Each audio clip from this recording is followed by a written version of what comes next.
ஒரு இட்லி 8 ரூபாயில இருந்து 10 ரூபாய் வரைக்கும் விற்கப்படக்கூடிய சூழல்ல 60 வயதான மூதாட்டி ஒருத்தங்க 3 ரூபாய்க்கு ஒரு இட்லியை விற்கிறது மட்டும் இல்லாம ஆவி பறக்க சுட சுட இட்லியோட கருவாட்டு குழம்பு 2 வகையான சட்னியும் கொடுக்கறாங்க.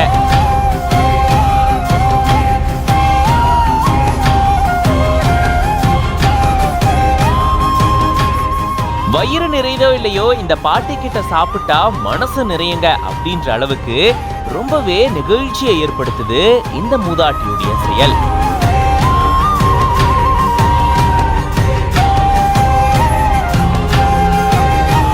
ராமநாதபுரம் மாவட்டம் சாயல்குடியை சேர்ந்தவங்க 60 வயதான அசன் பிவி அப்படின்ற மூதாட்டி. கன்னியாகுமரி ராமநாதபுரம் கிழக்கு கடற்கரை சாலையோரத்துல இவங்க வசிச்சுட்டு வராங்க. கடந்த 40 ஆண்டுகளுக்கு முன்னாடி 50 பைசாவுக்கு ஒரு இட்லியை இவங்க விற்பனை செய்ய ஆரம்பிச்சிருந்திருக்காங்க.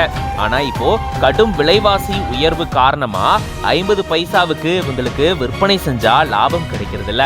அதனால இப்போ ஒரு இட்லிய 3 ரூபாய்க்கு விற்பனை செய்யறாங்க. இந்த காலகட்டத்திலையும் ஒரு இட்லி 3 ரூபாய்க்கு கிடைக்கிறது அப்படின்றது ரொம்ப ரொம்ப கஷ்டம் தான். ஏன்னா குறைஞ்சபட்சம் 6-8 ரூபாயில இருந்து 10 ரூபாய் வரைக்கும் ஒரு இட்லி விற்கப்படுது.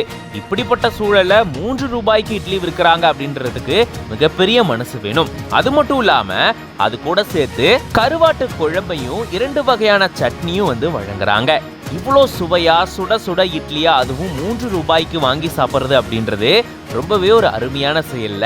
இந்த வயசுல கூட மற்றவங்களுடைய வயிறும் நிறையணும் மனசும் நிறையணும், காசு இல்லாதவங்க மனசார சாப்பிட்டுட்டு போகணும் அப்படின்ற நல்ல எண்ணத்தோட இந்த மூதாட்டி இவ்வளோ குறைவான விலைக்கு இட்லியை விற்பனை செஞ்சுட்டு வராங்க. அந்த பகுதி மக்கள் இங்க ஆசையா இட்லியை வாங்கி சுவைச்சிட்டு போறாங்க. இதே சாயல்குடி நகர்ல மற்ற உணவகங்கள்ல ஒரு இட்லி 8 ரூபாய் மற்றும் 10 ரூபாய்க்கு விற்பனை செய்யப்பட்டுட்டு வருது. ஆனா இந்த மூதாட்டியுடைய இட்லி வெறும் 3 ரூபாய் தான். இவங்களுடைய இந்த சிறப்பான பணி மூலமா பல பேர் பயன் பெறணும், தொடர்ந்து இது நடந்துட்டு வரணும் அப்படின்னு இவங்களுக்கு வாழ்த்துக்களை தெரிவிச்சிடலாம்.